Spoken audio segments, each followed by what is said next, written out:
Punch, or the London Charivari, Volume 152, the 9th of May, 1917 ***** e-text prepared by Jonathan Ingram, Sandra Brown, and the Project Gutenberg online distributed proofreading team. Punch, or the London Charivari, Volume 152. The 9th of May, 1917. Charivari.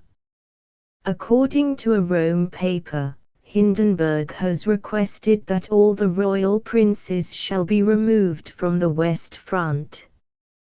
The original plan of protecting their royal highnesses by moving the front further west has been definitely abandoned. The Vossische Zeitung informs us that the late Bissing was a veritable angel of mercy. The Kaiser is wondering who started this scandal. "We are back in the days," says Mr. Prettyman, "when the mercantile marine and the navy were one. If these are the official figures that the press has been clamoring for, the bread tickets will come none too soon." Highland sheep raisers are said to be feeding their lambs by hand on a mixture of hot milk and whiskey. The little patients appear to take kindly to the diet, and one or two have even been understood to suggest that it seems rather a waste of milk.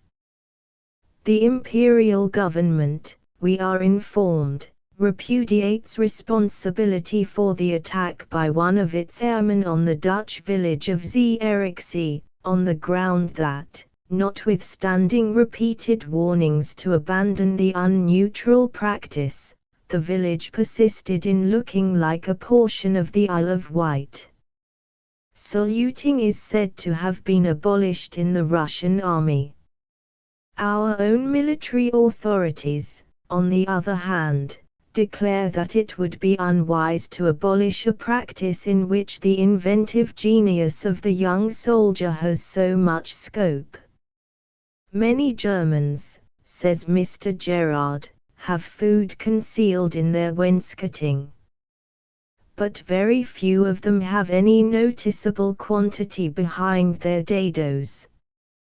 To mark the disapproval of attacks on complimentary theatre tickets, several lifelong supporters of the British drama have already requested leading managers to take their names off the free list.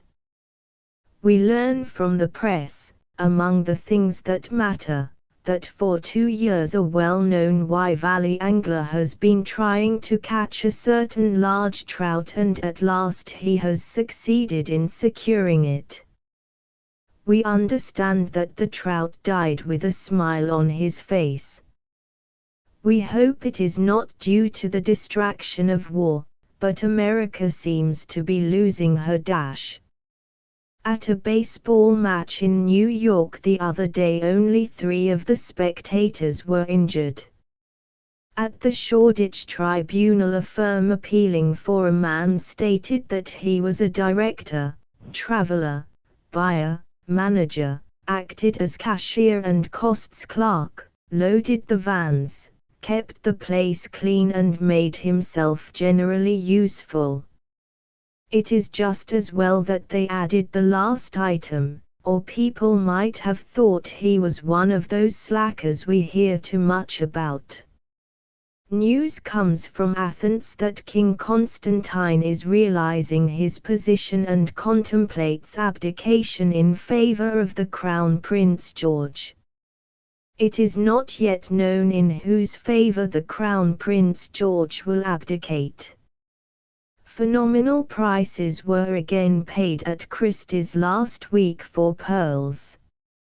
It is thought that official action will have to be taken to combat the belief, widely held in munition-making circles, that pearls dissolved in champagne are beneficial to the complexion. "When we go to the front we become the worst criminals," writes a German soldier taken prisoner at Trescolt. We appreciate this generous attempt to shield his superiors, but cling to our belief that the worst criminals are still a good way behind the German lines. M. Trieu, the public executioner to the Emperor of Austria, has just been married. The bride has promised to obey him. It is thought probable that Mexico will very shortly decide to declare peace on America. Colonel W. F. N. Noel, of Newent, claims that Gloucestershire cheese is as good as any made in England. He omits, however, to state whether these cheeses make good pets and are fond of children. Paper-covered books are foreshadowed by the Publishers Association, and it is rumored that in order to conserve the paper supply Mr. Charles Garvice has decided that in future he will not write more than 2 novels per week. We resent the suggestion that the public is not prepared to accept substitutes. Only the other day a man rushed into a London cafe, asked if they had any prussic acid, and, when told that they never kept it, remarked, "Very well. Bring me a pork pie." 300 fishing rods have been sent to the Mesopotamia Field Force. No request was forwarded for flies. Dealing with Ibsen's Ghosts at the Kingsway Theatre, the critic of a halfpenny morning paper refers to it as a medley of weird psychopathy and symbolism. Just as if he were writing for a penny paper.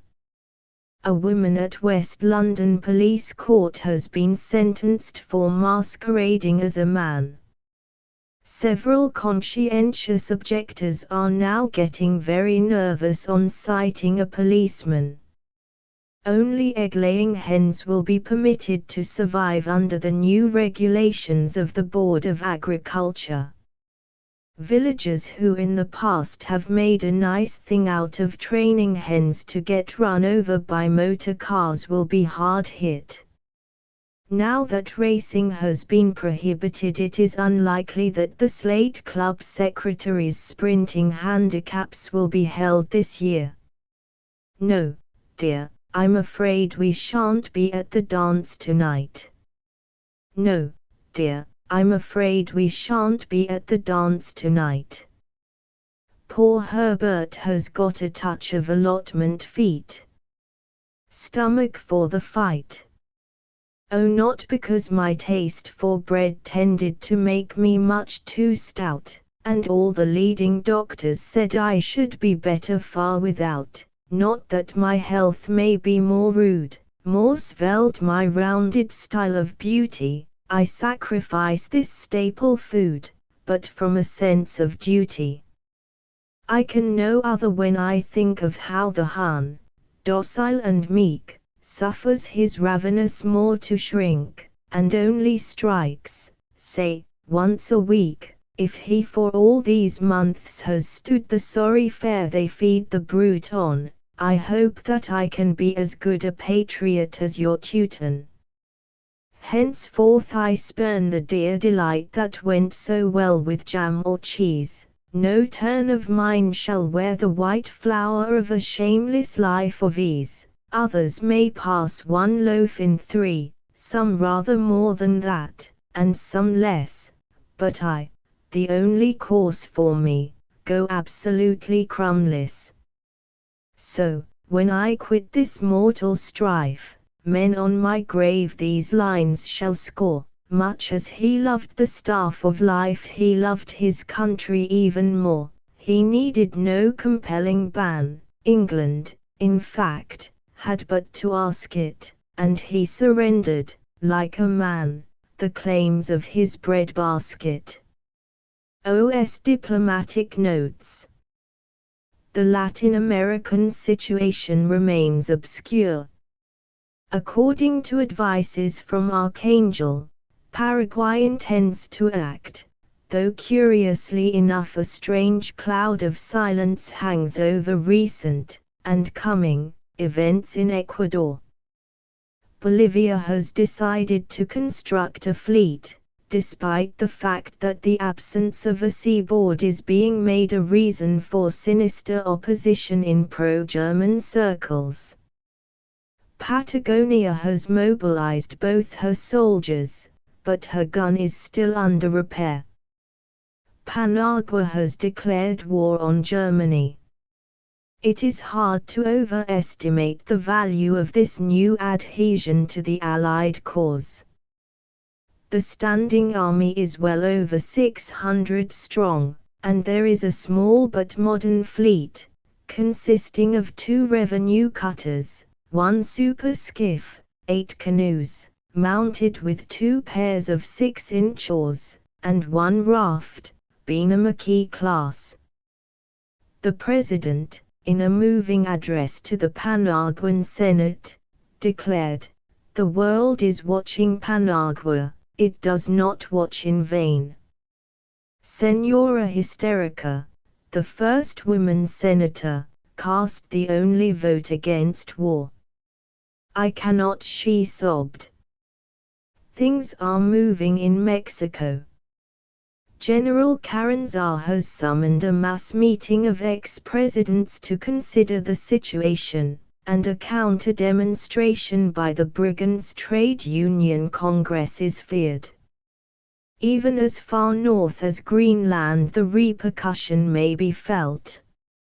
Here, owing to the new regime of blubber cards, Eskimo opinion is in a very nervous state. Indeed, according to an inspired semi-official utterance by Prince Boou, the Siamese deputy vice-consul at Fez, it is not too much to say that almost anything may, or may not, happen in this Arctic quarter. The outlook in Palestine is dark. Strict silence is enforced in all public places, and even whispering is forbidden at street corners. More than 2/3 of the population are spies. Relatives are only allowed to speak to each other if granted a special license or talking ticket by the Sheikh al-Islam, though there is a special dispensation for mothers-in-law. The reported mobilization of 80 goats on Mount Tabor shows pretty clearly which way the wind is blowing, whilst it is persistently rumored in Joppa that 5 camels were seen passing through Jerusalem yesterday.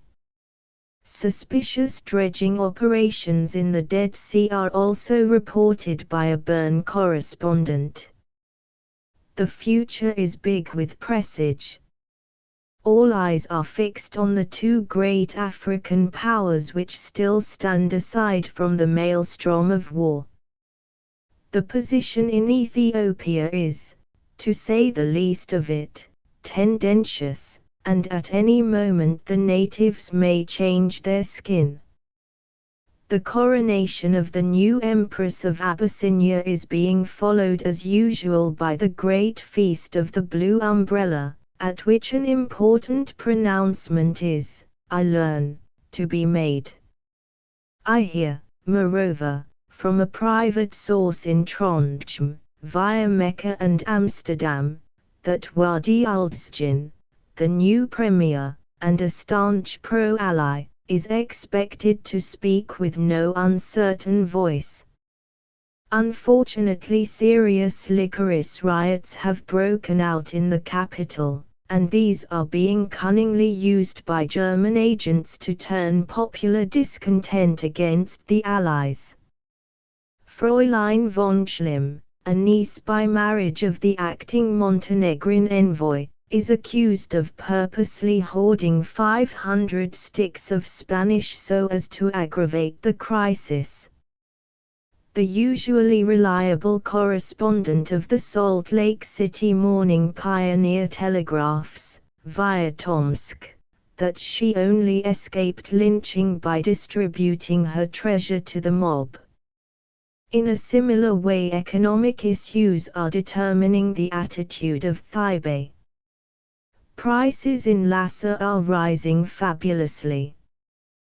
The new food controller is endeavoring to grapple with the situation, and the yak ration has again been reduced. It behoves British diplomacy to see that the ensuing discontent is not turned into Germanophile currents. Where is our Foreign Office? What is being done? We are in the third year of the war, and yet, while the German minister is distributing free arrowroot to the populace, Whitehall slumbers on. It may be nothing to our mandarins that a full platoon was added to the Thibton field strength only last week, and that the government dinghy is already watertight. Later, Paraguay's attitude is now defined as one of stark neutrality. Patagonia has increased her army by 50%. The new recruit promises to make an excellent fighting unit. In a good cause. Mr. Punch begs to call attention to a great lottery of paintings, drawings, sculptures, etc., by many of the chief British artists of the day and of earlier schools, which is being organised, by licence of the Board of Trade, in aid of the St. Dunstan's hostels for blinded soldiers and sailors. These works of art, including many by Mr. Punch's artists, will be exhibited at the bazaar which is being held this week at the Royal Albert Hall in aid of the same splendid cause. After the 10th of May they may be seen at the Chenille Galleries. Tickets for the lottery, 5s, are to be obtained from Mr. Kyneton Parks, the Chenille Galleries, 1830, Kings Road, Chelsea, SW. The drawing of the lottery prizes will take place on the 10th of July at St. Dunstan's Hostel, Regent's Park. Mr. Punch also commends to his kind readers the claims of Lamp Day, which is to be celebrated in London on Friday, the 11th of May, and in the suburbs on the 12th of May, the birthday of Florence Nightingale. The proceeds are to be divided between the Women's Service Bureau, which registers and trains women for national employment, and the Scottish Women's Hospitals, whose London units are doing gallant work with the Serbian division of the Russian army in Romania. Each of these is a cause that would have appealed to the heart of the Lady of the Lamp, devoted pioneer of women's service both at home and in the field. Those who live outside the metropolitan area are begged to send a little money to the Honourable Treasurer of Lamp Day, Lady Cowdray, 16 Carlton House Terrace, SW. Cheques and postal orders to be crossed London County and Westminster Bank, Victoria Branch. Donnerwetter. Donnerwetter. Hindenburg, whichever comes out. It's rotten weather for me. I won't arf give her something when I see her, learnin' her bloomin' kids to swank past Liddy, referring to court rival. I won't arf give her something when I see her, learnin' her bloomin' kids to swank past my door sucking sugar, like blinkin' plutocrats. Told to the Marines. This is the yarn what Sergeant Wells o' His Majesty's Marine told in the mess 'bout 7 bells. He's the skipper's servant and knows a lot, and I don't say it's true and I don't say it's not, but it easily might have been. 'Twas in the first few months o' the war, and the vessel what I was on was laying a couple of cables from shore. I'd pulled to the steps in the sculling boat to get some thread for the skipper's coat where the seam of the arm had gone. I was drifting back on the falling tide, and feeling a trifle queer, when something grated agin the side, I sat up straight and I scratched my head. There ain't no rocks round there, I said. It must have been all that beer.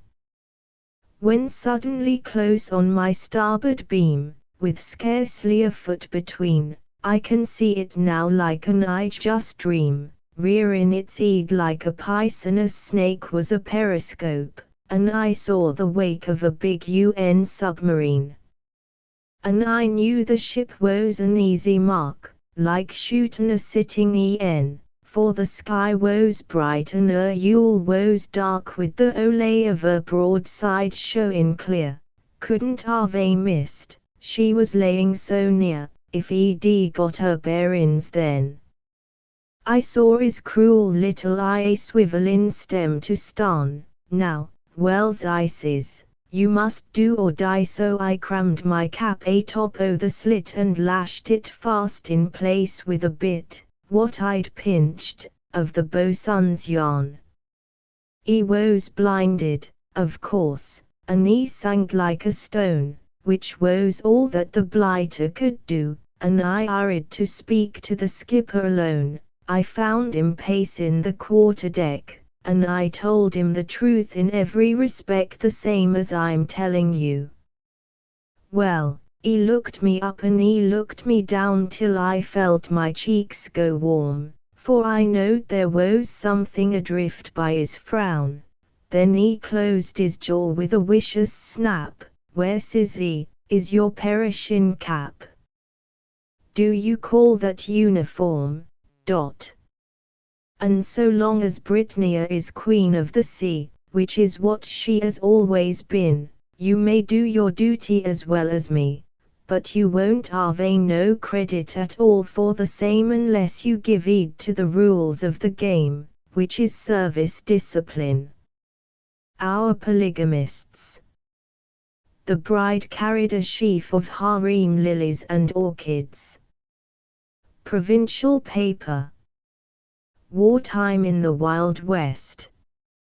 Wartime in the Wild West. Post-mortem Pete appears before the Lone Gulch Tribunal to plead for exemption on conscientious grounds. Docking the drama. It has been reported that, in view of the necessity for restricting the consumption of artificial illuminant, the authorities propose drastically to curtail the duration of theatrical entertainments. Should this prove to be the case, we venture to anticipate certain further regulations that may shortly be added to those already printed upon the programs. 1. Every possible effort must be made to reduce the 2.5 hours traffic of the stage to 1 hour and a half. With this purpose it is enacted that, 2. No reference to any supposed events prior to the commencement of the action will be permitted in the dialogue. All such particulars as may be essential to an understanding of the plot must be legibly printed upon the programs. 3. No performer to take more than 35 seconds in quitting the stage. Backward looks and doorway pauses forbidden, provided always that nothing in this section shall apply to the case of an actor-manager when surrendering heroin to youthful rival. 4. All applause, except at the fall of the curtain, to be instantly suppressed by ushers appointed for that purpose. 5. Friend of the family parts to be restricted to 1 illustrative anecdote and 1 advisory monologue, neither to exceed 3.5 minutes in delivery.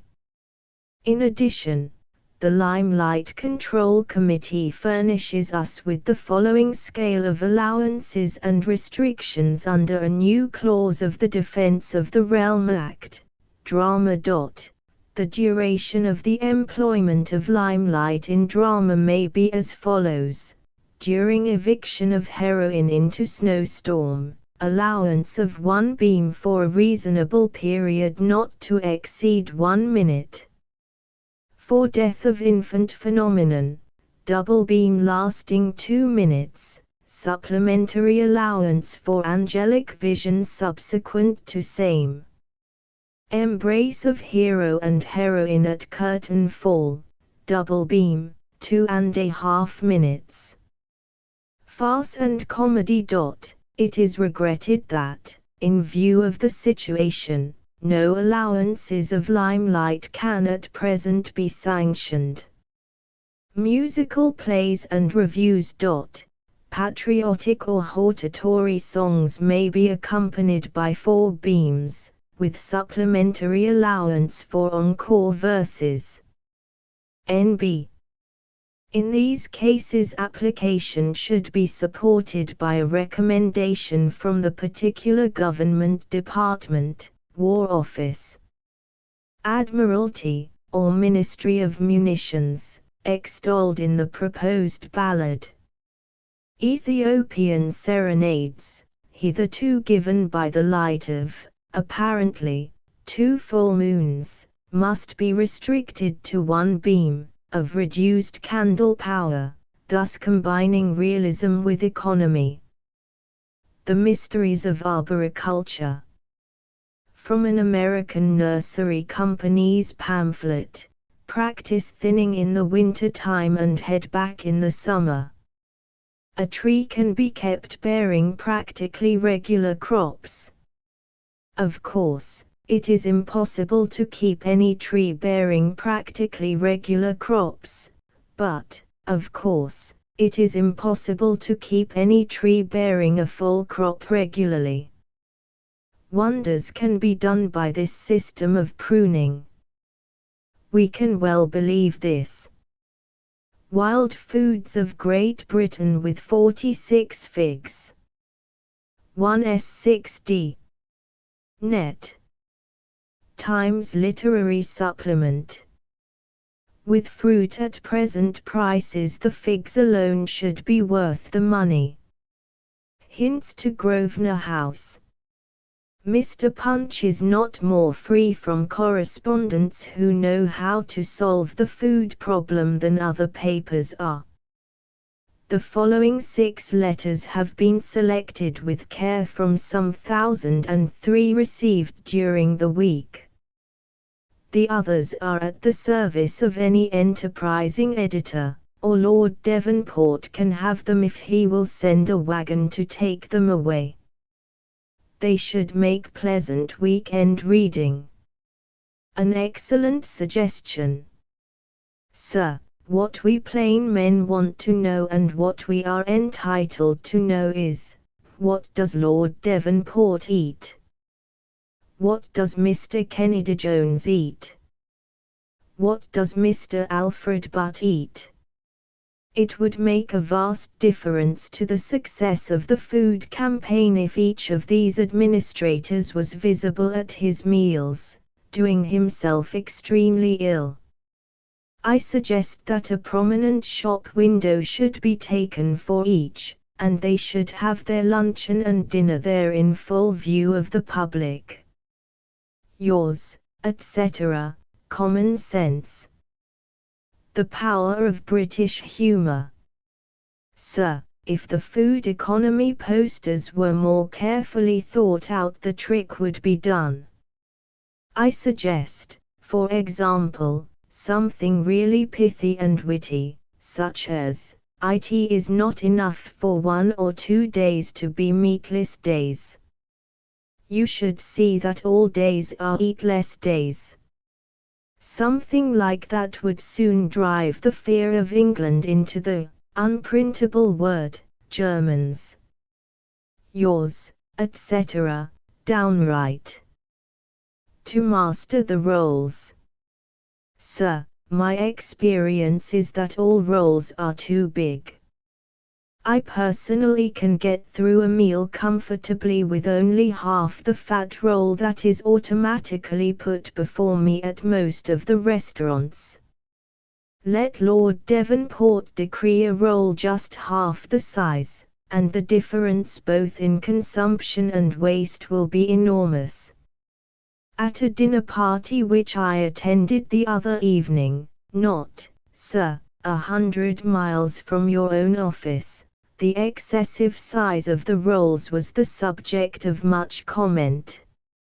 No one should be given the opportunity of leaving any bread. It should be doled out in the smallest doses. Yours, etc., Observer. The use of abuse. Sir, the real trouble with the food economy campaign is that ordinary people, who perhaps, not unnaturally, have got into the habit of not believing the daily papers, do not realize what their enemy and the chief enemy of the country at this moment is, I mean the German submarine. In order to get this fact into their intelligence, I suggest that free classes in objurgation are at once instituted, in which, instead of the common "you beast," "you brute," "you blighter," and so forth, the necessity of saying nothing but you boat, in every dispute or quarrel is insisted upon.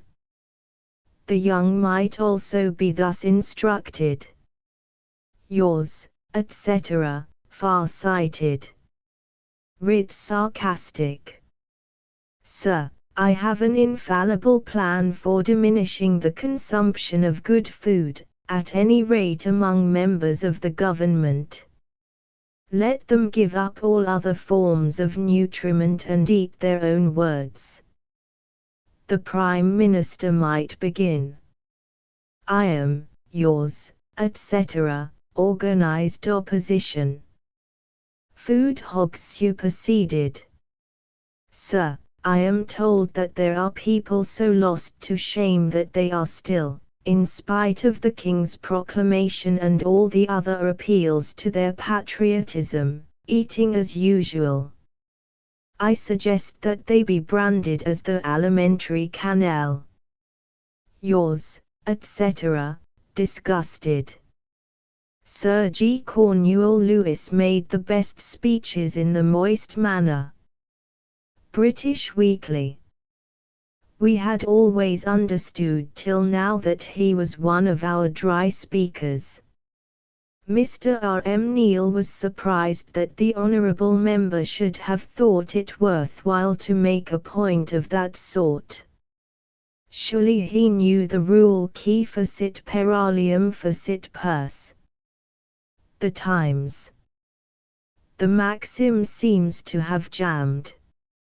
Mr. Bonelaw replied, the Imperial War Cabinet is both executive and consultative, its functions being regulated by the nature of the subject of the Banman Opera Koi. The Empire, Calcutta.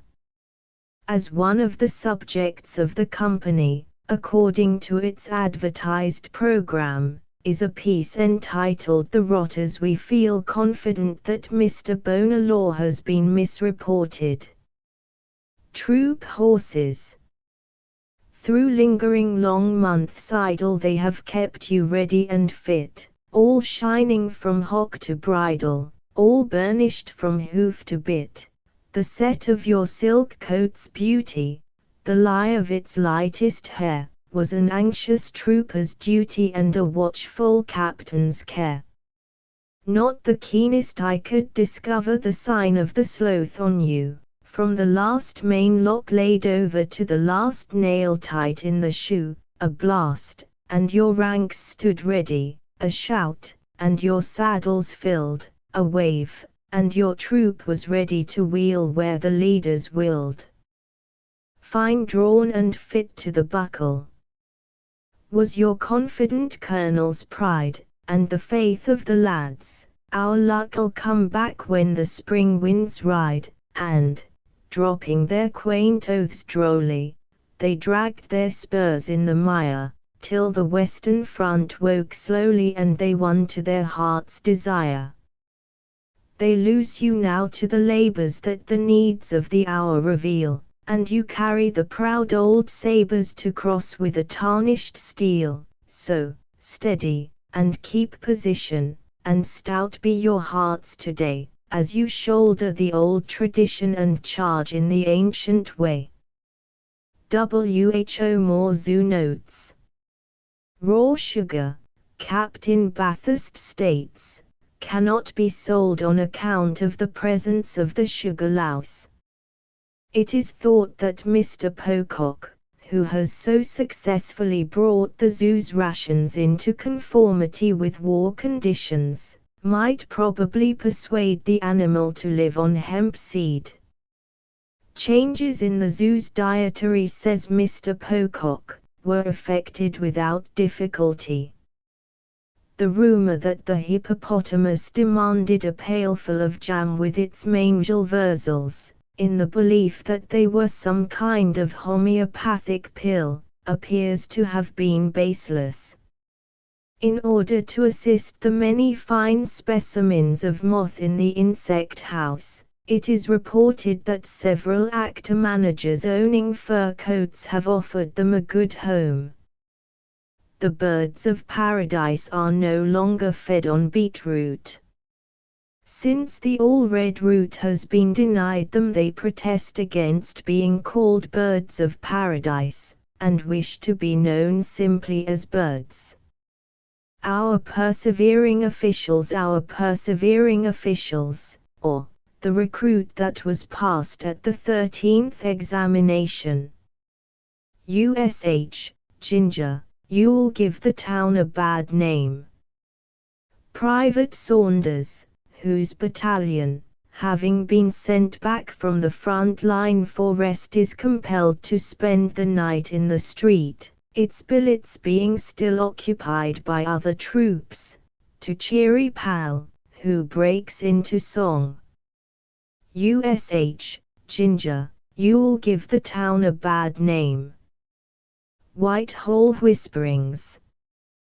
With apologies to the seers of the Sunday papers. A great port was swathed in bunting last week. I was there, but I must not say what caused this outburst of enthusiasm.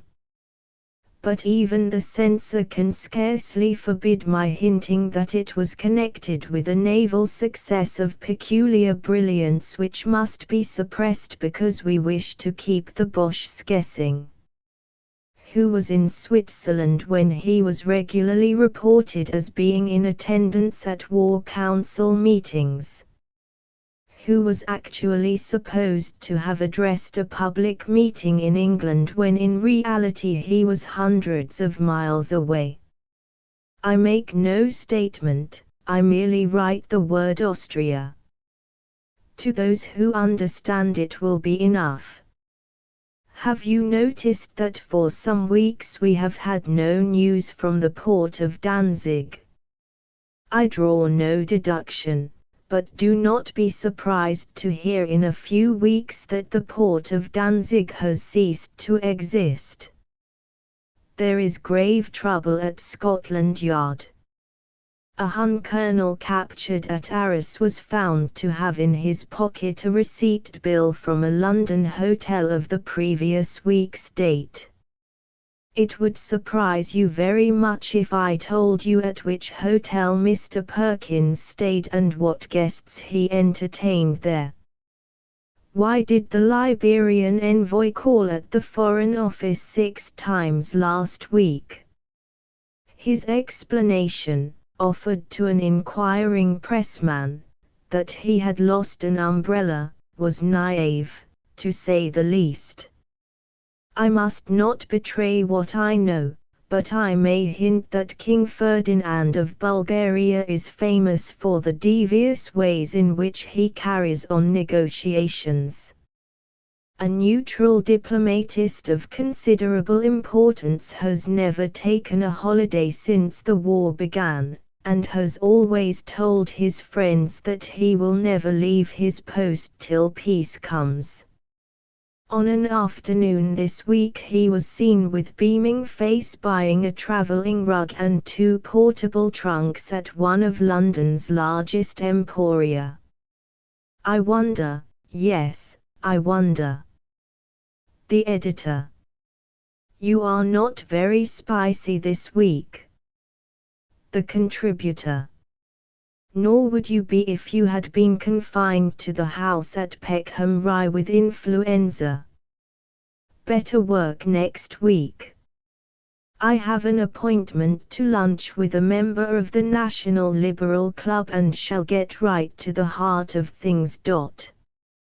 Extract from Army Orders at the front. A C of E chaplain will shortly join the heavy artillery. Please make arrangements for him to be accommodated in the heavy battery horse lines. The nearest thing that could be got, we suppose, to a cannon's stall. As approved up to date, the bread ticket will comprise 4 squares, each entitling the holder to purchase 2 ounces of bread, or, by presenting the whole ticket, 2 quartern loaves of £4 each. Birmingham Daily Mail. Mr. Punch, though yielding in patriotism to no one, has already decided to present the whole ticket.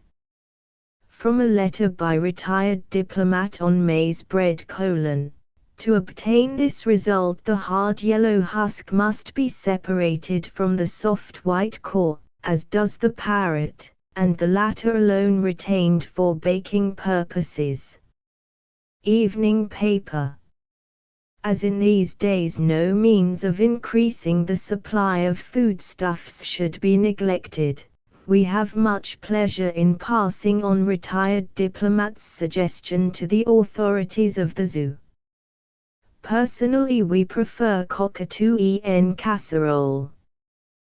The price of victory. The price of victory. Well, old girl, if we can't do that much, we don't deserve to win. Essence of Parliament. Monday, April 30th. After this week Newmarket will be a blasted heath, for all horse racing is to be stopped. Irish members could hardly believe the dreadful news. What are the 100,000 young men who refuse to for their country to do with their spare time? Scotch members, on the contrary, were rather pleased. Mr. Duncan Miller, whose desire to deprive his countrymen of their national beverage is only equalled by his zeal on behalf of their national food, rejoiced in the prospect that fewer oats for high-mettled racers would mean more parritch for humble constituents. There never was a dockyard member who more faithfully fulfilled the House of Commons' conception of the type than Sir Clement Kinloch Cook. In a comparatively short parliamentary career he must have already cost the country a pretty penny in extra pay and pensions to the Matis and Matlows of Devonport. Latterly he has given the Admiralty a rest and has devoted himself to strafing the Home Office for its alleged tenderness to the conscientious objectors lodged at Princetown, a race of sturdy beggars, according to his account, who live like fighting cocks, do next to no work, get leave periodically to air their eloquence at pacifist meetings, and, worst of all, invade his constituency in their leisure hours. Mr. Shirley Benn, who represents the neighbouring borough of Plymouth, supported this indictment, and added the amazing detail that one of the Princetown pacifists was an ex-pugilist. The proposed demolition of the Ladies' Grill. The proposed demolition of the Ladies' Grill. The Speaker and Sir Ormond, together. After you, sir. Invited to select from the 670 members of the House the 2 men least likely to engage in personal violence, I should have thought myself safe in choosing Sir George Greenwood and Mr. Joseph King. The former is so devoted to animals that he would not turn upon a worm, The thought of bloodshed so shocks the latter that he welcomes any suggestion of peace, however illusory. But, when Mr. King described a proposal of Sir George's as infected with Prussianism, that gallant knight promptly invited him to repeat his language outside the House, and Mr. King, nothing daunted, declared his readiness to meet the honourable member where he likes and with whatever weapons he likes. If the meeting had come off, it is believed that blue books at 40 yards would have been the choice, but, happily, peace was soon afterwards restored. Tuesday, May 1 St. Some of our super patriots have no luck. Mr. Joynson Hicks, having discovered that the British vice-consul at Riga was a gentleman with the suspicious name of Wiskeman, thought that he had got hold of a sure thing, not the whole hidden hand, perhaps, but certainly one of the phalanges. And then down came Lord Robert Cecil with the information that the gentleman in question was not only British-born but was a product of Wellington and Cambridge, and a public servant in whom the Foreign Office had the utmost confidence. Foiled again, muttered Hicks to Joynson, but a time will come. Like the retired soap boiler who always looked in on melting days, Lord Harcourt could not resist the attraction of the office of Works vote. He never displayed his ability more signally than in the rapidity and ease with which he used as First Commissioner to get his estimates through the House. It was a treat to hear him poking fun at the bores, demolishing the captious and humouring the serious critics of his administration. His present successor goes about his business in a more stolid way. In his hands the rapier has become a ploughshare.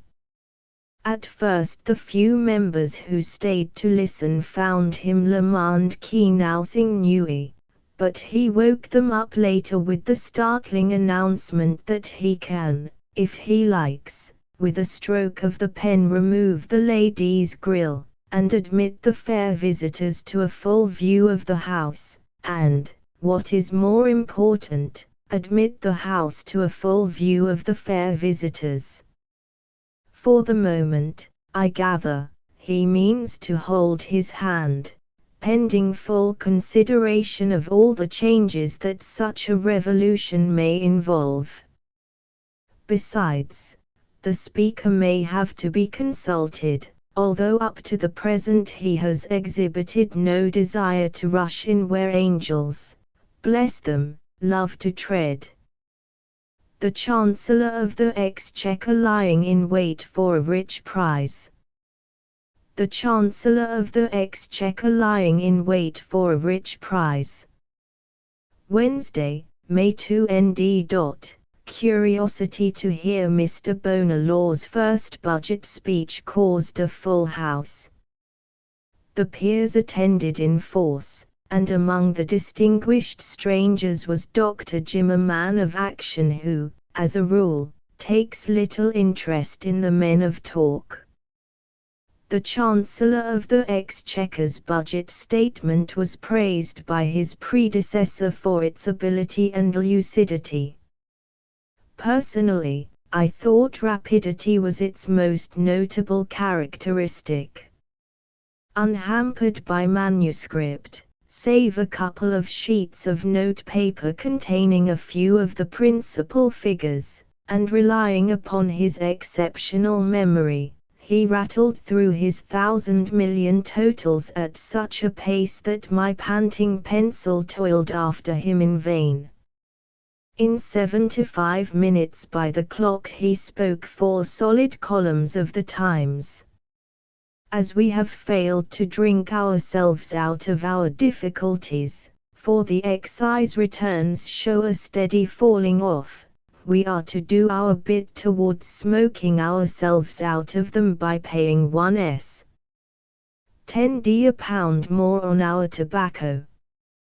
This last impost constitutes a real piece of self-denial on the Chancellor's part, for he is much addicted to cigars both long and strong, somewhat resembling those which enabled Mr. W. J. Travis to carry off the Amateur Golf Championship to America.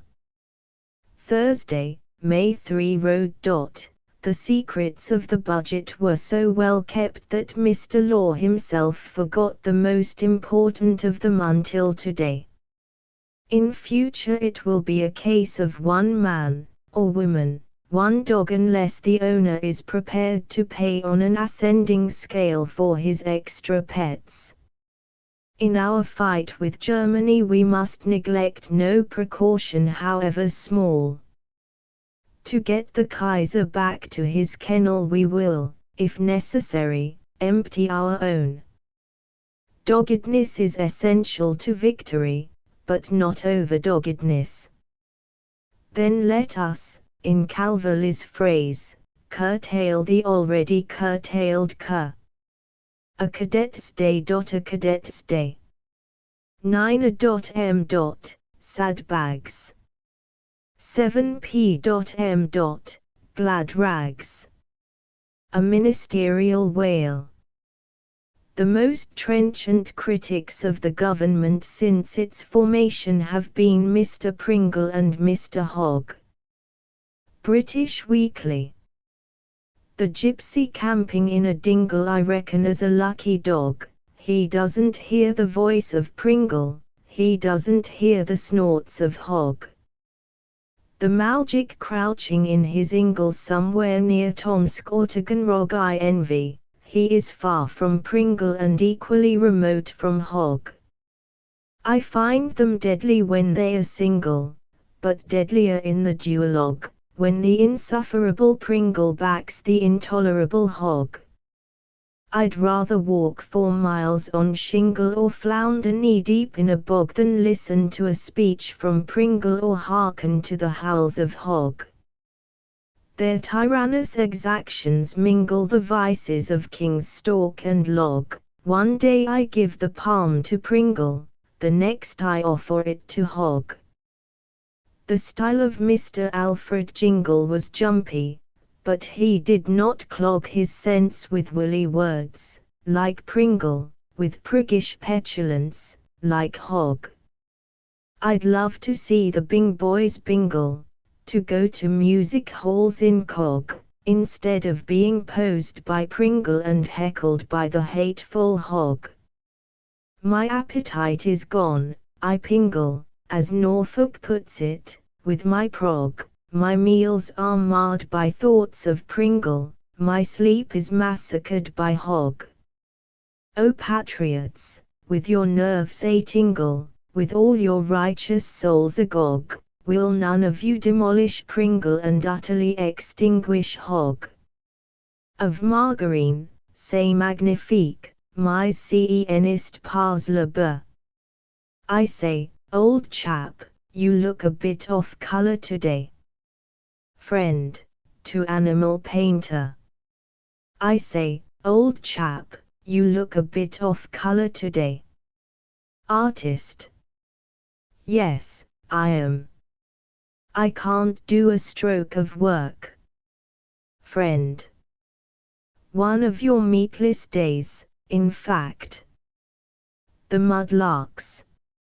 In the long ago, Frobisher and I, assisted by a handful of native troopers, kept the flag flying at Mvini. We hoisted it to the top of a tree at sun-up, where it remained, languidly flapping its tatters over leagues of Central African bush till sunset, when we hauled it down again, an arduous life. After we had been at Mvini about 6 months, had shot everything worth shooting, and knew one another's funny stories off by heart, Frobisher and I grew bored with each other, hated in fact the sight, sound and mere propinquity of each other, and, shutting ourselves up in our separate huts, communicated only on occasions of the direct necessity, and then by the curtest of official notes. Thus a further 3 months dragged on. Then one red-hot afternoon came Frobisher's boy to my Waterland dab, bearing a note. Visitor approaching from SW got up like a May Queen, think it must be the Kaiser. Lend me a bottle of whiskey and mount guard, must impress the blighter. I attached my last bottle of Scotch to the messenger and sallied forth to mount a guard, none too easy a job, as the army had gone to celebrate somebody's birthday in the neighboring village. However, I discovered one remaining trooper lying in the shade of a loquat tree. He was sick, dying, he assured me, but I persuaded him to postpone his demise for at least half an hour, requisitioned his physician, the local witch doctor, and 2 camp followers, and, leaving my cook boy to valet them, dashed to my hut to make my own toilet. A glimpse through the cane mats 5 minutes later showed me that our visitors had arrived. A fruity German officer in full gala rig, white gloves and all, was cruising about on muleback before our camp, trying to discover whether it was inhabited or not. We let him cruise for a quarter of an hour without taking any steps to enlighten him. Then, at a given signal, Frobisher, caparisoned in every fal-lal he could collect, issued from his hut, and I turned out the improvised guard. A stirring spectacle, and it had the desired effect, for the German afterwards admitted to being deeply impressed, especially by the local wizard, who paraded in his professional regalia, and, coming to cross purposes with his rifle, bayoneted himself and wept bitterly.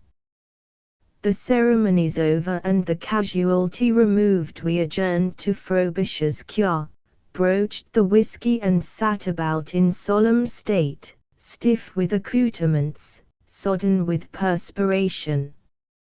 Our visitor kept the red, white and black flying on a tree over the border, he explained.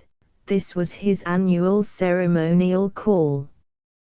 He sighed and brushed the sweat from his nose with the tips of a white glove. The weather was warm, nicht wahr? I admitted that we dabbled in flag flying ourselves and that the weather was all he claimed for it, which effort cost me about 4 pounds in weight. Tongues lolling, flanks heaving, we discussed the hut tax, the melon crop, the monkey nut market, the nigger, and the weather again.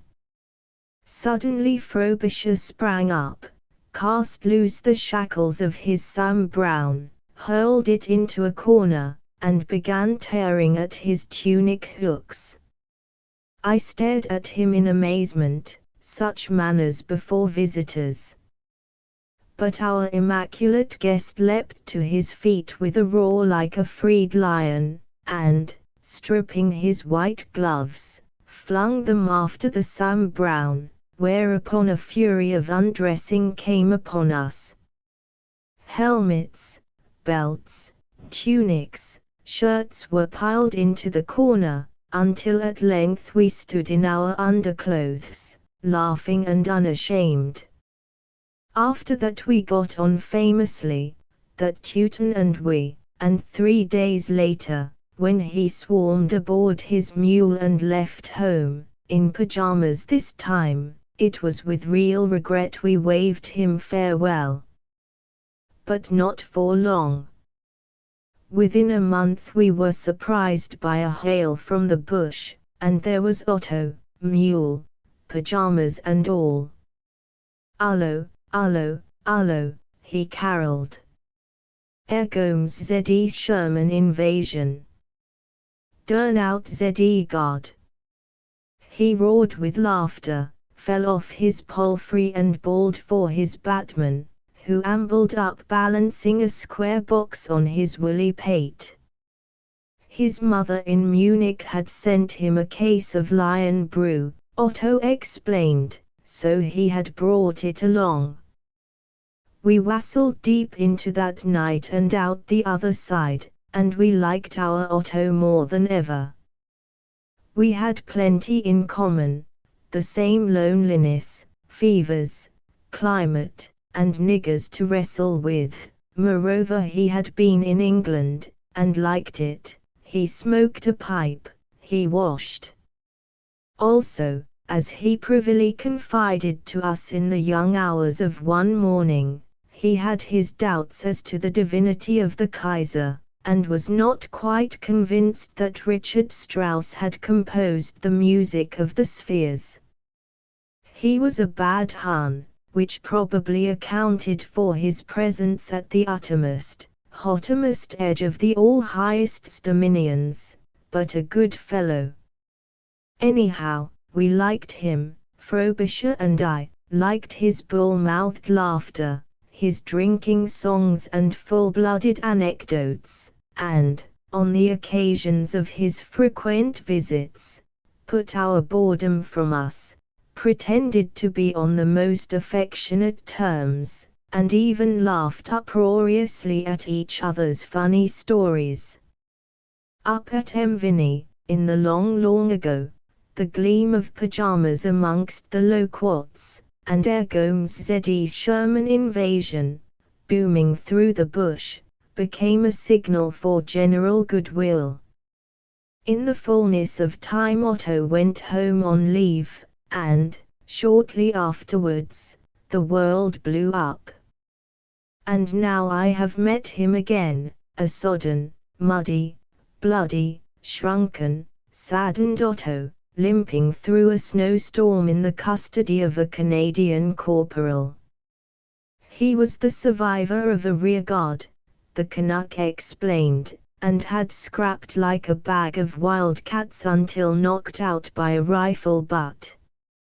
As for Otto himself, he hadn't much to say. He looked old, cold, sick and infinitely disgusted. He had always been a poor Hun. Only once did he show a gleam of his ancient form of those old hot, happy, pajama days on the equator. A rabble of prisoners, jaggers, grenadiers, uhlans, whatnots, came trudging down the road, an unshorn, disheveled herd of cutthroats, propelled by a brace of diminutive kilties, who paused occasionally to treat them to snatches of flings and to hoot triumphantly. Otto regarded his fallen compatriots with disgusted lackluster eyes, then turning to me with a ghost of his old smile, "Ergom's Z.E. Sherman invasion," said he.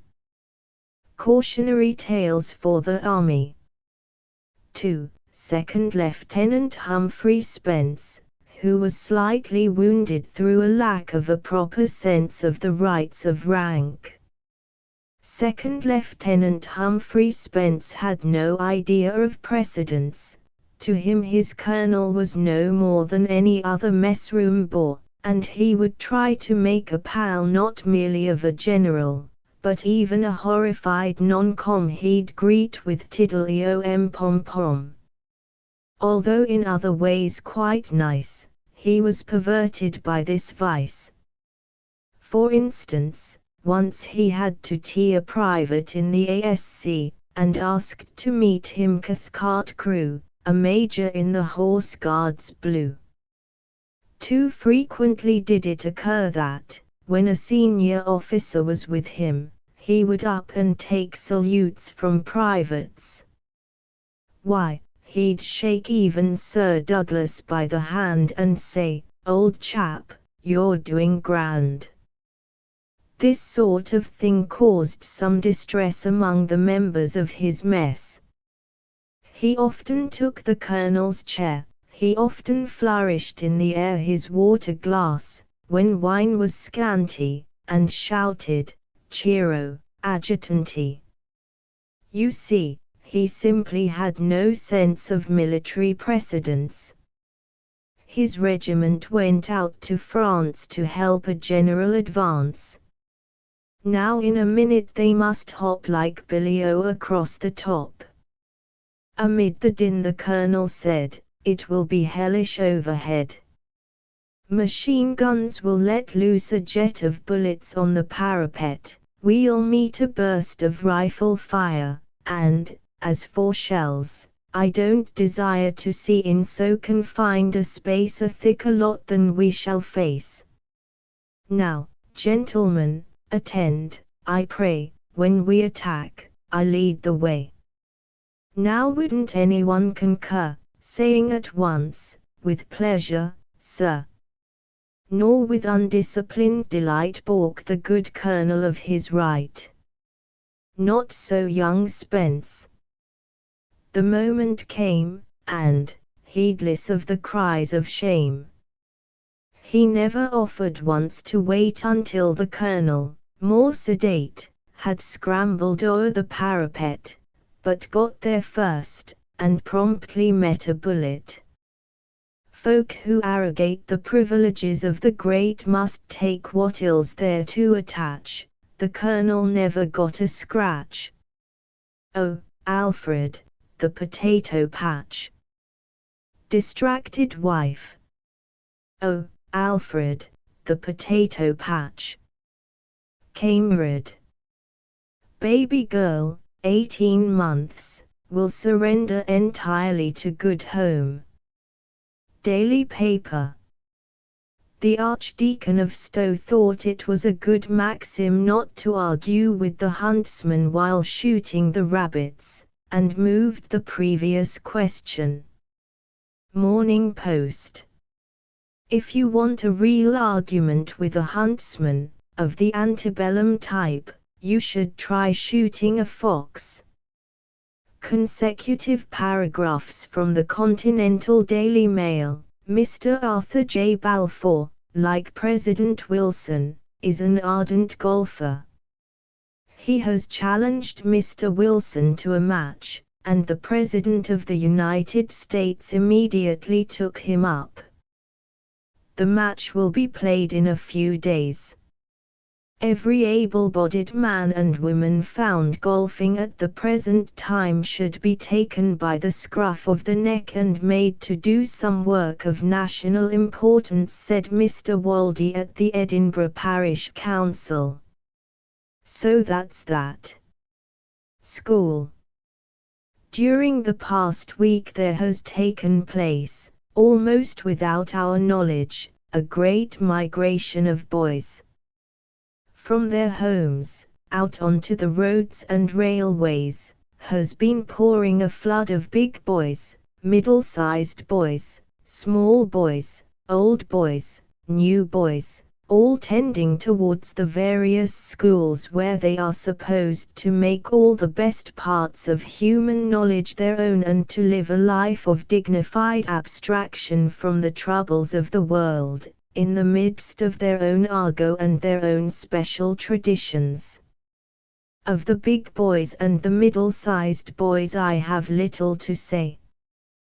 They are already imbued, if one may say so, with the influence of their school, and can hold their own with the masters and their fellow boys. Much as they enjoy their holidays, they show no undue reluctance to take up again the burden of their studies at a place which they will afterwards consider as having given them some of the happiest days of their lives. Many of them indeed are already or are in process of becoming the trusted coadjutors of the headmaster and his colleagues in the work of maintaining good order and discipline in the school. They are monitors, tremendous word, or prefects or preposters, and their mitis sapientia, no less than their muscular strength, causes them to be feared and venerated. Of such awful beings one must not speak lightly lest some terrific fate reserved for scoffers overtake one.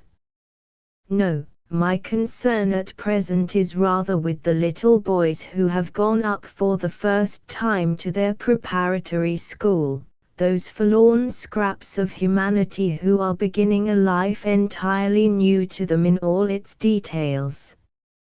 Hitherto, except for visits to the seaside with their parents and family, they have not spent a night away from home. Now they are separated from their parents and plunged into a world of perfect strangers. Everything is done to make them at ease and comfortable in their new surroundings. The headmaster is kindness itself. The matron beams on them with smiles and fortifies them with encouragement, but just at first the wrench for the little fellows is great. In a day or two, however, they will begin to acclimatize themselves, the strangeness will begin to wear off, and having borne up bravely against their first sense of loneliness in the midst of a crowd, they will gradually become parts of the machine to the making of which many gentle and sympathizing hands for years past have contributed. Schools are not what they were, says one of my friends. There is no bullying nowadays and little roughness of any kind. Masters are not looked upon as the natural enemies of boys. Corporal punishment, except for the gravest offences, is abolished. Whereas, formerly, little boys were at once sucked into the vortex of a public school, there are now preparatory schools, where Tommy and Dickie and Harry, aged from 9 to 10, learn the business of public schooling in a manner suited to their age and capacity. When we were boys, he continues, these admirable buffer states were so few that they might almost be said not to exist at all. They now flourish everywhere. The path of the little boy is thus made easier for him. But I said, is a little boy, then, never brought to a sense of his unimportance by being physically, if not morally, kicked? Is he to pass his life in a condition of sybaritic softness? You need not, he said, worry about that.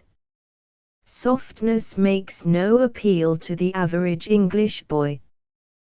When therefore, on a day in last week, it happened to me to take a little boy I happen to know to his preparatory school on his first day of his first term there, I did so with no undue depression. Be a good boy, I said to him, never tell a lie, never push yourself forward, and don't swank about yourself. It was good advice so far as it went, but it did not make any great impression on him, for he only answered, of course I shan't, to every item that I put before him. I wonder how many fathers have recently inculcated these and similar high-toned principles on their little boys, only to meet with the same uninterested acquiescence. And even our parting was not so dejected as it might have been, for by that time another new boy had come upon the scene, and he and mine had been irresistibly drawn to one another, and were chatting gaily when it was time for me to go. The celebrity. The celebrity. This is Billy Smith, in what remembers the time when there wasn't no war. Children's Tales for Grown-Ups. 9. The Unwritten Treaty. Be careful, said the worm to the slug, there is one of those nasty birds over there. What ugly things they are! Not half so ugly as men. Ah, said the slug. Men are big, not ugly. They don't eat worms. But they cut them in two with spades. Only by accident. There is nothing so ugly as a bloated overgrown bird eating a slender delicate worm. Except, said the slug, a monstrous man crushing a tender slug under his clumsy hoofs. Birds I can tolerate. They are not so big as men. But they hop quicker and eat more for their size, said the worm. Not slugs. They don't eat slugs. We have a treaty with the birds, you know. Was it signed? Asked the worm. There was no need. You see, it is a matter of convenience. We don't get eaten, and the birds don't get their beaks slimy. Convenience is a great thing, said the worm, but it isn't everything. Well, goodbye, I am going in till the bird goes. And I am staying out till the man comes.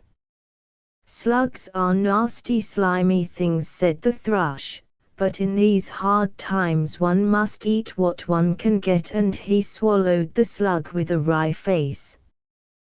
Well meant. Extract from a New Zealand schoolboy's letter. We also had songs, the college song, and the Harrow School song, for the special benefit, of the governor, who is an Etonian. What's the matter? Motor launch officer, who has rung for full speed without result. What's the matter? Voice from below. One of the cylinders is missing, sir. Commander. Well, look sharp and find the bally thing, we want to get on. Our booking office. By Mr. Punch's staff of learned clerks. I was some way into Thorgil's of Treadholt, Ward, Lock, thinking what an unusually plausible and imaginative yarn it was, when I turned back for possible enlightenment, and found a note to the effect that it was a transcription of an Icelandic saga. Those old fellows knew their business. I am not sagacious enough to guess where Mr. Maurice Hewlett has passed beyond transcription to creation, but I can tell you that he offers his readers a very charming and finished piece of work. Boys of all ages should delight in this record of the fights and wanderings and stout diplomacy of the chieftain Thorgils, who was destined from his cradle to be a notable leader of men. His marriage with Thori was a romance of as exquisite a flavor as any that our sophisticated age can show, and its tragic end wrings the heart with its infinite pathos. By some singular discretion Mr. Hewlett has chosen to eschew the least approach to Wardour Street idiom, and this gives the narrative a simplicity, a sanity and a vivid sense of reality which are extraordinarily more effective than the goodliest tushery, of which flamboyant art Mr. Hewlett is no mean master. I am sure he has chosen this time a more excellent way. There are transcriptions and transcriptions. This is brilliantly done. I cannot help regretting that Miss Rhoda Broughton has not thought fit to publish her total fictional tonnage, if without disrespect I may employ a metaphor of the moment, on the title page of her latest volume. Certainly the tail of her output must by this time reach impressive dimensions. And the wonder is that a thorn in the flesh, Stanley Paul, betrays absolutely no evidence of staleness. If the outlook here is a thought less romantic than in certain novels that drew sighs from my adolescent breast, this is a change inherent in the theme. for the matter of the present work is a study in conjugal tedium. Parthenope, name of ill omen, was one of those unhappy and devastating beings who go through life fated to bore their nearest and dearest to the verge of lunacy. So that her marriage to poor well-meaning Willie Steele had not endured for more than a matter of weeks before the wretched man fled from his newly made nest, with the hard cry, uttered to Parthenope's female relatives, themselves too sympathetic to resent it, "I cannot stand her any longer." This unfortunate debacle is very ingeniously contrasted with the courtship of another couple, immune from the curse, and the whole story is as fresh as it is amusing. Perhaps it might have been told in fewer words. At times the slender theme seems a trifle overladen. But probably your true Browtonians, who must be reckoned in thousands, would condemn such a suggestion as heresy, and, if they be satisfied, as they certainly will be, then all is well.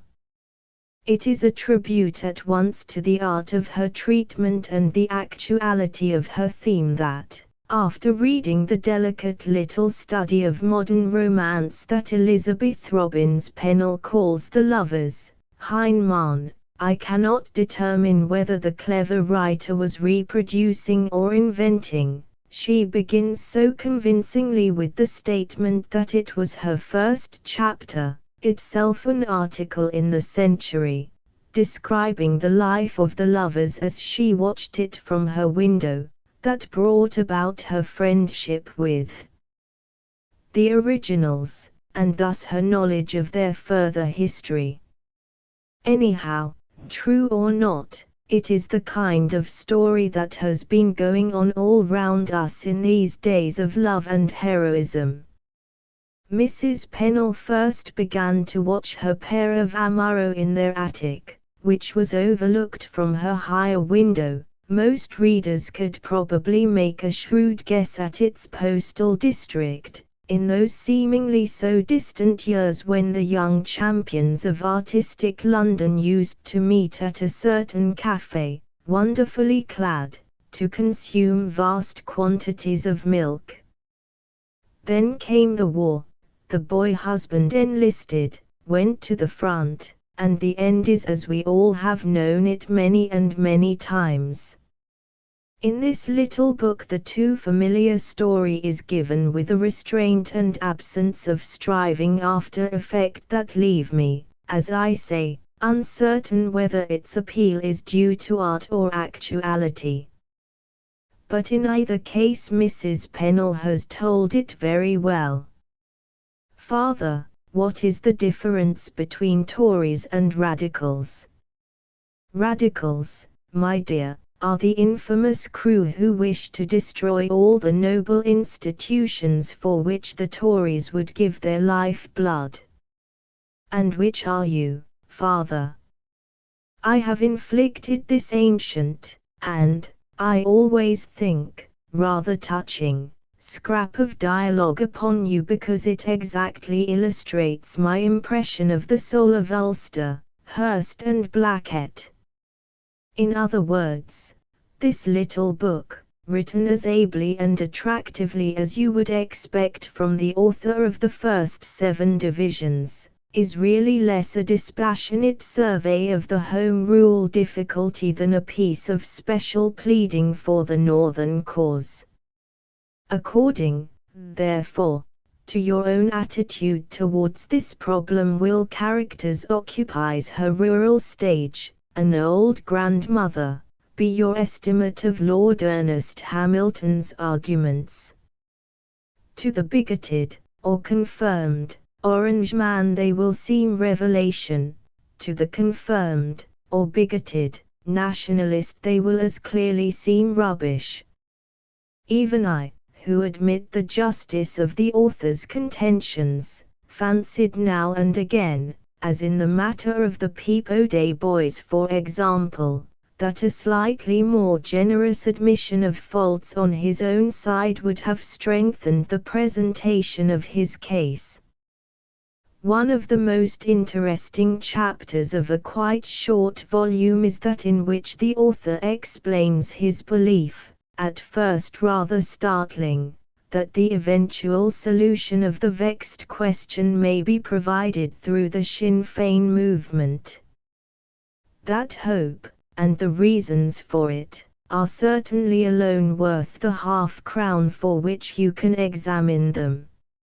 See that, sir. Farm labourers, minimum. See that, sir. Farm labourers, minimum 25 shillings a week. Now, sir, would you advise me to leave my present occupation and take up farm work? Sergei Aksakov, a distinguished Russian writer of the first half of the 19th century, gave the world a portrait of his grandfather.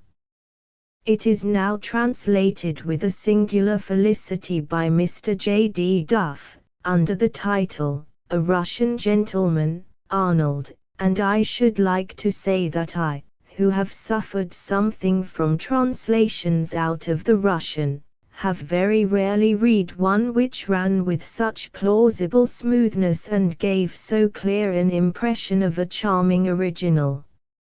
Stefan Mihailovich Bagrov was reckoned a good sort and a just if rather uncompromising man. His character is drawn with faithful exactness and praised with simple filial appreciation. The foibles of this worthy patriarch, such as the dragging of his wife along the floor when he was excessively annoyed, so that she went with her head bound for a year thereafter, are excused on the ground of his general decency. And indeed he was a lovable old boy, and the simple and unself-conscious artistry with which the author develops his character, and that of his daughter-in-law, Sofia Nikolaevna, delights the jaded literary palate. Aksakov has a quite singular power of selecting just the incident, the phrase, the gesture, the feature of the landscape which make you exclaim with a start, "Why, I'm seeing and hearing all this." It is such a book as an historian of the modern school would delight in, more engrossing than fiction of the most realistic type. There is incident in it too, as of the degenerate Kuryliasov, a cousin-in-law of Mihailovich, who used to flog his serfs, sometimes to death, for the pleasure of seeing them suffer, while the opening pages, describing the trekking of the family out of far eastern Orenburg into the adjoining province of Ufa, and the building of the mill and the dam, are astonishingly vivid and agreeable.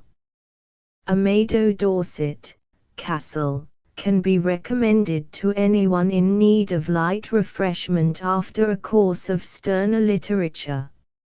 Here we are back again in the world of small things, but if M.E. Francis's theme is trivial there is no denying the art with which she handles it.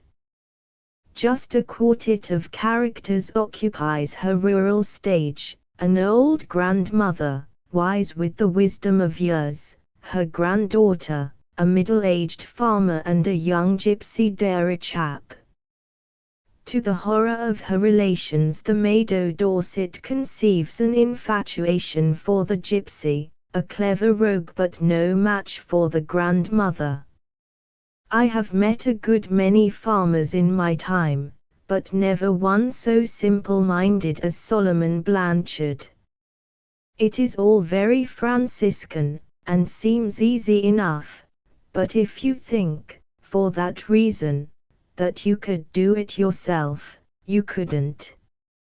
Its charm lies in its fragrance, and that is a quality which is not lightly come by. Our helpful contemporaries. The majority of the Russian soldiers are not so naif as, after having deposed the Tsar, to set to work for the King of Prussia. Note. Travailler from Le Roi des Prussias is the French colloquial equivalent for to work for nothing. Pall Mall Gazette. Feigned praise. Commander Wedgwood said there was no newspaper in this country, not even the Daily Mail, which had not printed during the 3 years of war something to which objection could not be taken. Daily paper. Asterisk asterisk asterisk end of the Project Gutenberg ebook Punch, or the London Charivari, Volume 152, the 9th of May 1917 asterisk asterisk asterisk updated editions will replace the previous one, the old editions will be renamed. Creating the works from print editions not protected by U.S. copyright law means that no one owns a United States copyright in these works, so the Foundation, and you, can copy and distribute it in the United States without permission and without paying copyright royalties. Special rules, set forth in the general terms of use part of this license, apply to copying and distributing Project Gutenberg trademark symbol electronic works to protect the Project Gutenberg trademark symbol concept and trademark. Project Gutenberg is a registered trademark, and may not be used if you charge for an ebook, except by following the terms of the trademark license, including paying royalties for use of the Project Gutenberg trademark. If you do not charge anything for copies of this ebook, complying with the trademark license is very easy. You may use this ebook for nearly any purpose such as creation of derivative works, reports, performances and research. Project Gutenberg ebooks may be modified and printed and given away. You may do practically anything in the United States with ebooks not protected by U.S. copyright law. Redistribution is subject to the trademark license, especially commercial redistribution. Start. Full license. The full Project Gutenberg license. Please read this before you distribute or use this work to protect the Project Gutenberg trademark symbol mission of promoting the free distribution of electronic works, by using or distributing this work, or any other work associated in any way with the phrase Project Gutenberg. You agree to comply with all the terms of the full Project Gutenberg trademark symbol license available with this file or online at www.gutenberg.org/license. Section 1. General Terms of Use and Redistributing Project Gutenberg Trademark Symbol Electronic Works 1.0. By reading or using any part of this Project Gutenberg trademark symbol electronic work, you indicate that you have read, understand, agree to and accept all the terms of this license and intellectual property, trademark/copyright, agreement. If you do not agree to abide by all the terms of this agreement, you must cease using and return or destroy all copies of Project Gutenberg trademark symbol electronic works in your possession. If you paid a fee for obtaining a copy of or access to a Project Gutenberg trademark symbol electronic work and you do not agree to be bound by the terms of this agreement, you may obtain a refund from the person or entity to whom you paid the fee as set forth in paragraph 1.e.8.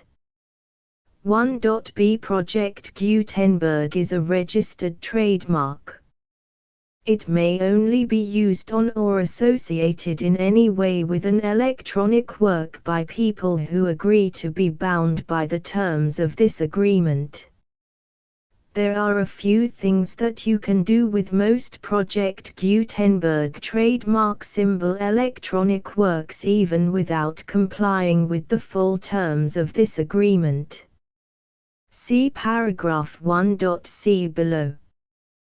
There are a lot of things you can do with Project Gutenberg trademark symbol electronic works if you follow the terms of this agreement and help preserve free future access to Project Gutenberg trademark symbol electronic works. See paragraph 1.e below. 1.c. The Project Gutenberg Literary Archive Foundation, the Foundation or PGLAF, owns a compilation copyright in the collection of Project Gutenberg trademark symbol electronic works. Nearly all the individual works in the collection are in the public domain in the United States. If an individual work is unprotected by copyright law in the United States and you are located in the United States, we do not claim a right to prevent you from copying, distributing, performing, displaying or creating derivative works based on the work as long as all references to Project Gutenberg are removed. Of course, we hope that you will support the Project Gutenberg trademark symbol mission of promoting free access to electronic works by freely sharing Project Gutenberg trademark symbol works in compliance with the terms of this agreement for keeping the Project Gutenberg trademark symbol name associated with the work. You can easily comply with the terms of this agreement by keeping this work in the same format with its attached full Project Gutenberg trademark symbol license when you share it without charge with others. 1.d.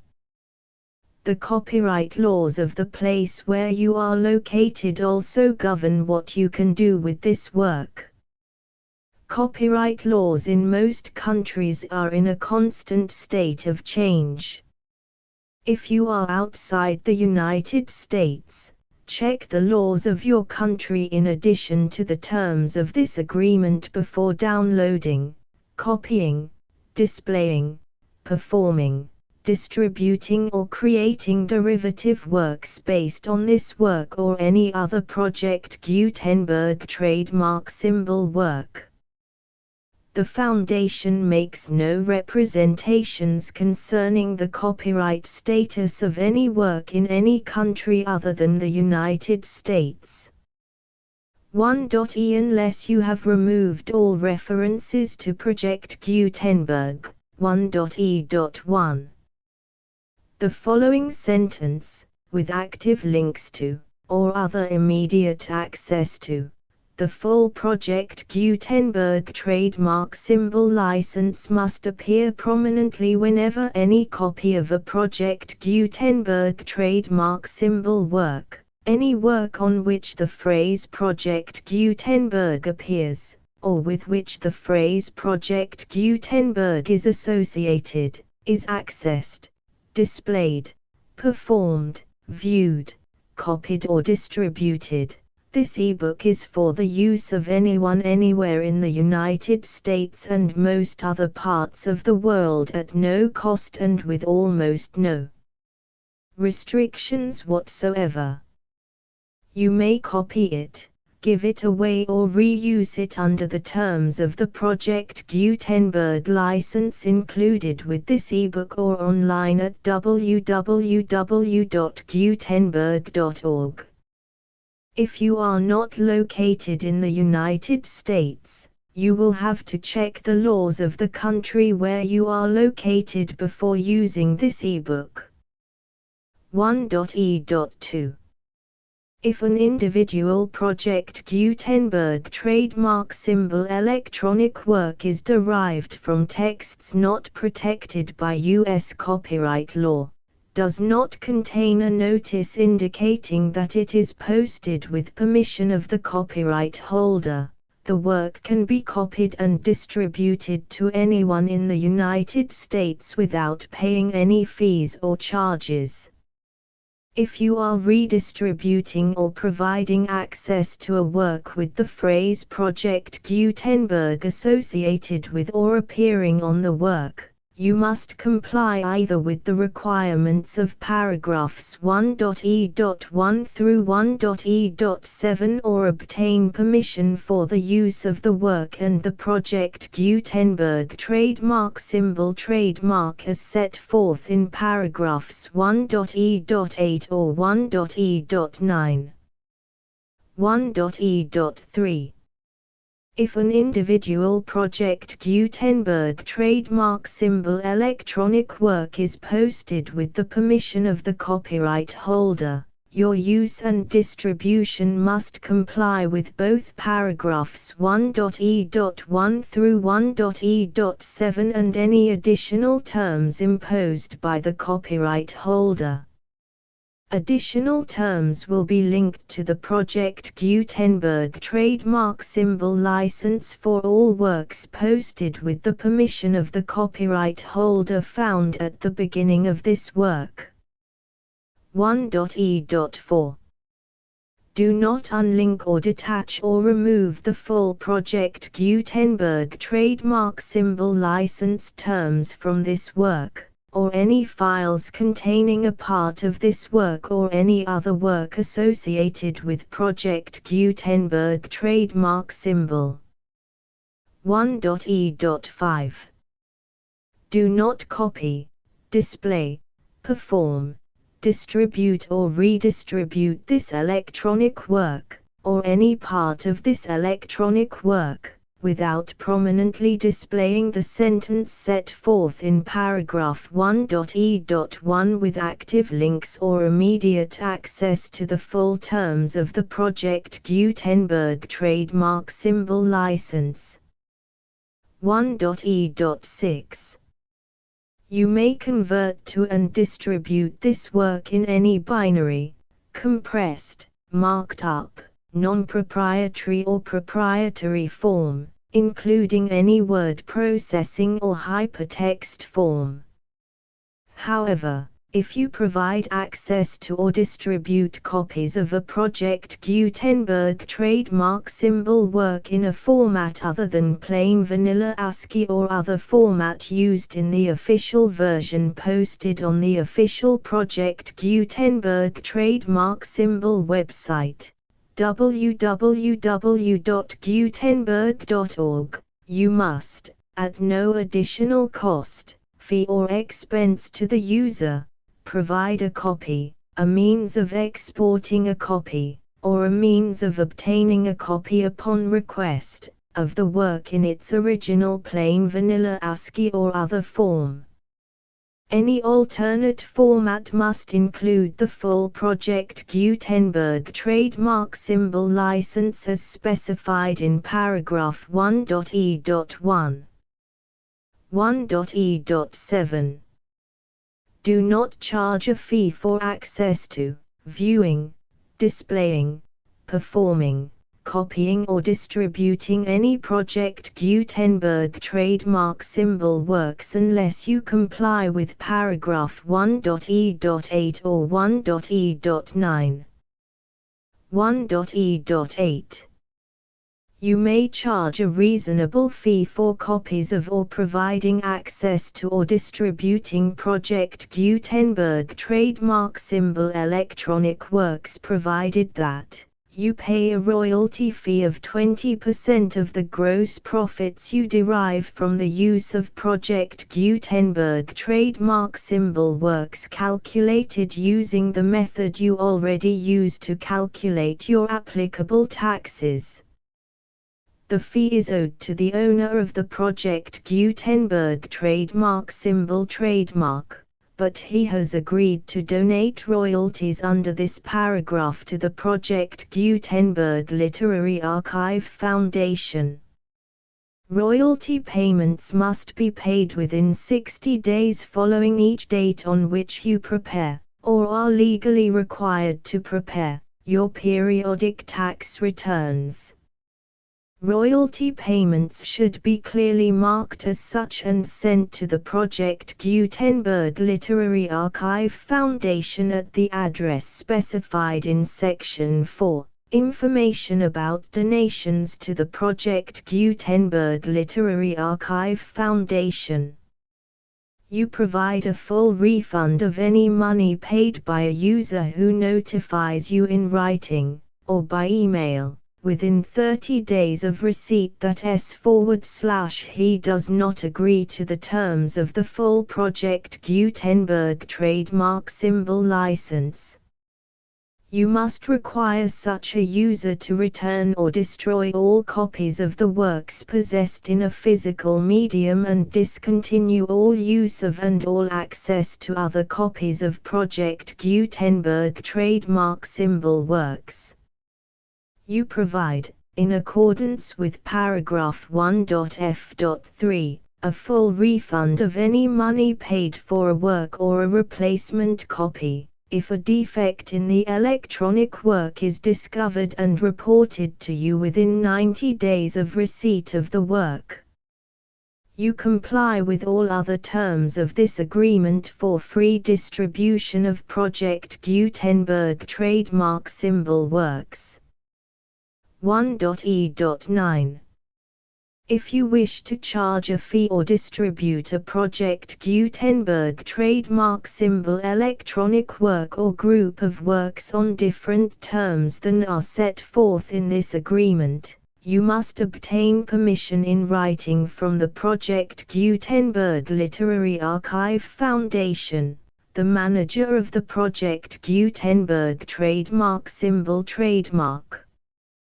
Contact the Foundation as set forth in Section 3 below. 1.f1.f.1.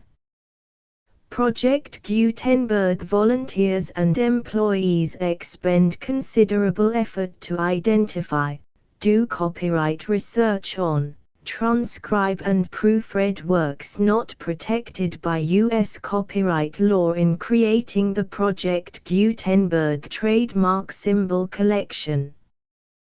Despite these efforts, Project Gutenberg trademark symbol electronic works, and the medium on which they may be stored, may contain defects such as, but not limited to, incomplete, inaccurate or corrupt data, transcription errors, a copyright or other intellectual property infringement, a defective or damaged disk or other medium, a computer virus, or computer codes that damage or cannot be read by your equipment. 1.f.2. Limited warranty, disclaimer of damages, except for the right of replacement or refund described in paragraph 1.f.3, the Project Gutenberg Literary Archive Foundation, the owner of the Project Gutenberg trademark symbol trademark, and any other party distributing a Project Gutenberg trademark symbol electronic work under this agreement, disclaim all liability to you for damages, costs and expenses, including legal fees. You agree that you have no remedies for negligence, strict liability, breach of warranty or breach of contract except those provided in paragraph 1.f.3. You agree that the Foundation, the trademark owner, and any distributor under this agreement will not be liable to you for actual, direct, indirect, consequential, punitive or incidental damages even if you give notice of the possibility of such damage. 1.f.3.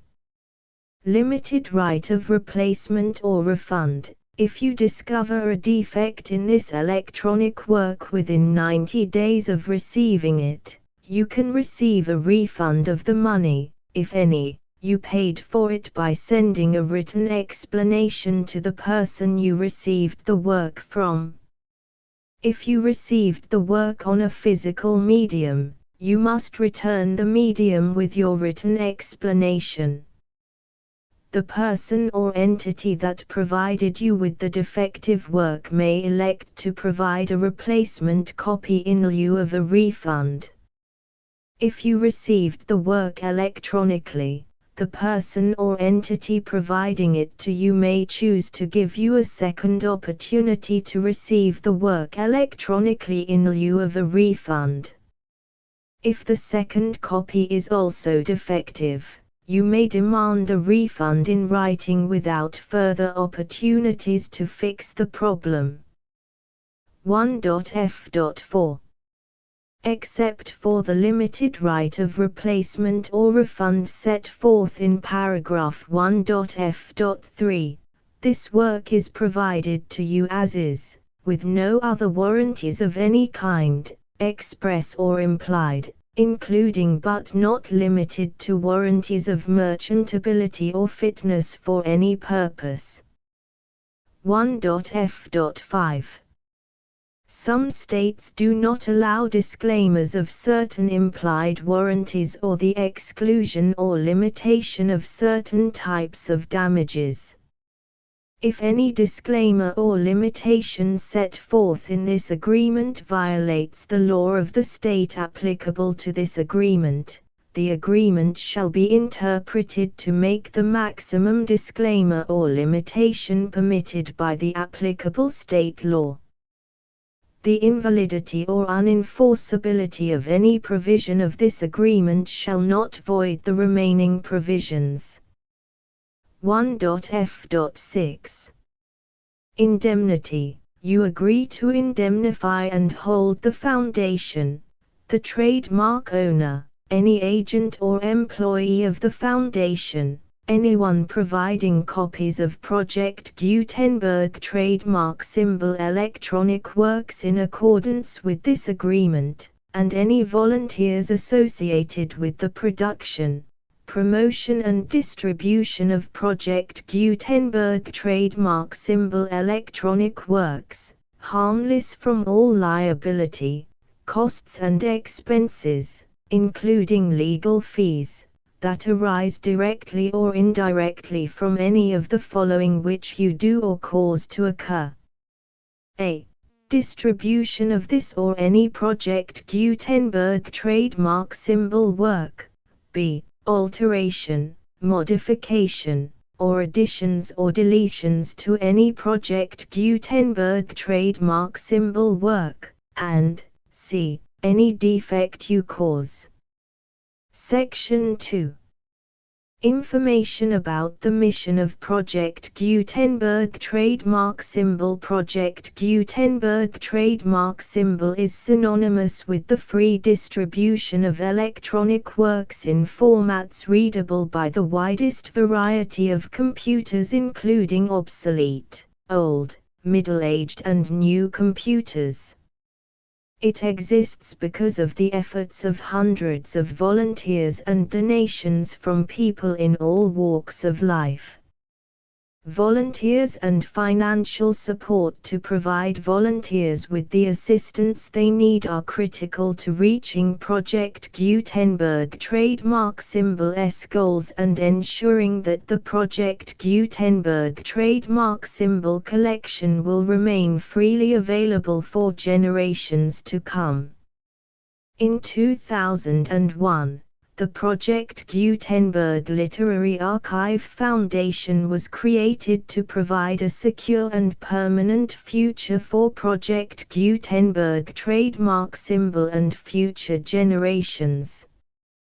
To learn more about the Project Gutenberg Literary Archive Foundation and how your efforts and donations can help, see sections 3 and 4 and the Foundation information page at www.gutenberg.org. Section 3. Information about the Project Gutenberg Literary Archive Foundation. The Project Gutenberg Literary Archive Foundation is a non-profit 501(c)(3) educational corporation organized under the laws of the state of Mississippi and granted tax-exempt status by the Internal Revenue Service. The Foundation's IN or Federal Tax Identification Number is 64-6221541. Contributions to the Project Gutenberg Literary Archive Foundation are tax-deductible to the full extent permitted by U.S. federal laws and your state's laws. The Foundation's business office is located at 809 North 1500 West, Salt Lake City, UT 84116, 801-596-1887. Email contact links and up-to-date contact information can be found at the Foundation's website and official page at www.gutenberg.org/contact section 4. Information about donations to the Project Gutenberg Literary Archive Foundation. Project Gutenberg trademark symbol depends upon and cannot survive without widespread public support and donations to carry out its mission of increasing the number of public domain and licensed works that can be freely distributed in machine-readable form accessible by the widest array of equipment including outdated equipment. Many small donations, $1 to $5,000, are particularly important to maintaining tax-exempt status with the IRS. The Foundation is committed to complying with the laws regulating charities and charitable donations in all 50 states of the United States. Compliance requirements are not uniform and it takes a considerable effort, much paperwork and many fees to meet and keep up with these requirements. We do not solicit donations in locations where we have not received written confirmation of compliance. To send donations or determine the status of compliance for any particular state, visit www.gutenberg.org/donate. While we cannot and do not solicit contributions from states where we have not met the solicitation requirements, we know of no prohibition against accepting unsolicited donations from donors in such states who approach us with offers to donate. International donations are gratefully accepted, but we cannot make any statements concerning tax treatment of donations received from outside the United States. U.S. laws alone swamp our small staff. Please check the Project Gutenberg web pages for current donation methods and addresses. Donations are accepted in a number of other ways including checks, online payments and credit card donations. To donate, please visit www.gutenberg.org/donate. Section 5. General information about Project Gutenberg trademark symbol electronic works. Professor Michael S. Hart was the originator of the Project Gutenberg trademark symbol concept of a library of electronic works that could be freely shared with anyone. For 40 years, he produced and distributed Project Gutenberg trademark symbol ebooks with only a loose network of volunteer support. Project Gutenberg trademark symbol ebooks are often created from several printed editions, all of which are confirmed as not protected by copyright in the US unless a copyright notice is included. Thus, we do not necessarily keep ebooks in compliance with any particular paper edition. Most people start at our website, which has the main PG search facility, www.gutenberg.org. This website includes information about Project Gutenberg trademark symbol, including how to make donations to the Project Gutenberg Literary Archive Foundation, how to help produce our new ebooks, and how to subscribe to our email newsletter to hear about new ebooks.